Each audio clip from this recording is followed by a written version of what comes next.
Hey, 0508. Great meeting all of you. That was really cool. Our first introduction lecture was really neat. I got to know a lot of interesting things about each and every one of you.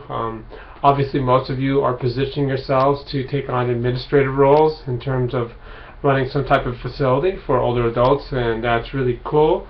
What I encourage you to do is kind of look at each other's postings to find out what everybody's up to. Also, try and learn more about everybody in the program. I think what I'm really getting a feeling, a sense of, is how important networking is. It's true of all fields. It's how I got my job. It's how I have progressed in my job. It all has to do with kind of networking.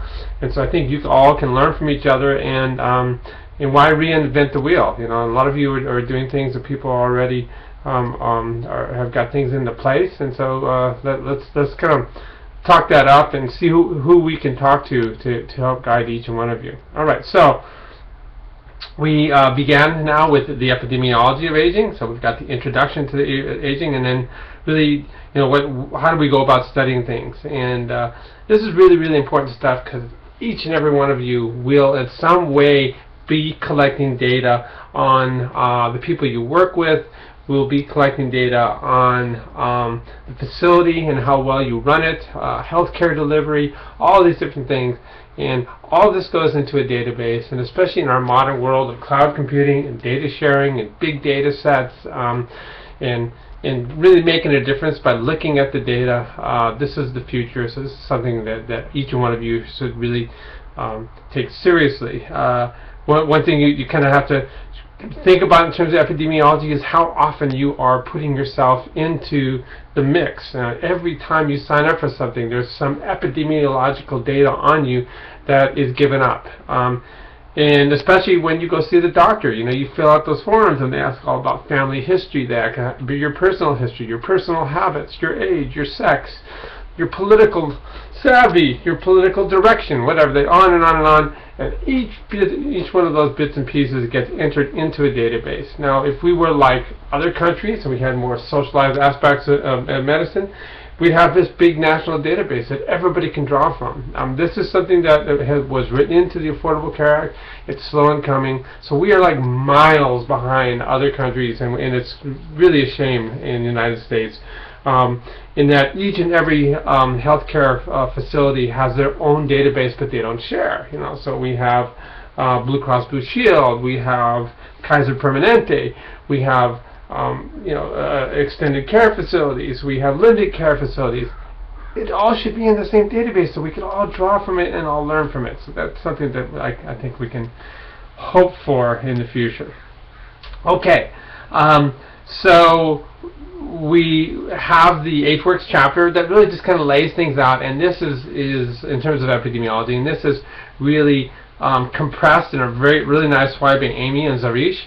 And in terms of their PDF file, you see it's a PowerPoint presentation on really the defining epidemiology and the really key aspects. And they really honed in on the page 2 on something that was also in the article that I posted by Taras and Napolitano, and that's really the risk for morbidity as we get older, the weighing disability, activities of daily living, quality of life. Okay, so this is the first slide in their presentation, and this is kind of really weighed in terms of the article. It's a shame, but it's the reality. We become more frail, and we can see that in figure 29.3 in the article.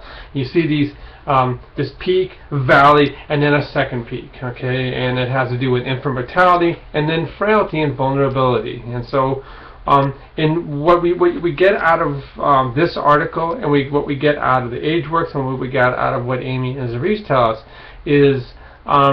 If you've seen one old person, you've seen one old person. We have to think a little bit more about individualized approaches in age structure in terms of approaches. So your approach to a 65-year-old is going to be different than your approach to a 75-year-old, 85-year-old, on and on and on. Okay, so stuff to kind of hone in on. Really a great job, and then we look at what are the really, really big risk factors? And again, Amy and Sarish go into this, and they talk about cardiac, renal, pulmonary, all these different types of things. Cancer, what are the big ones? Okay, and we're going to learn about each and every one of these. Alrighty. So this is the essence of epidemiology. And we look for traits. I really like the concept of the blue zone.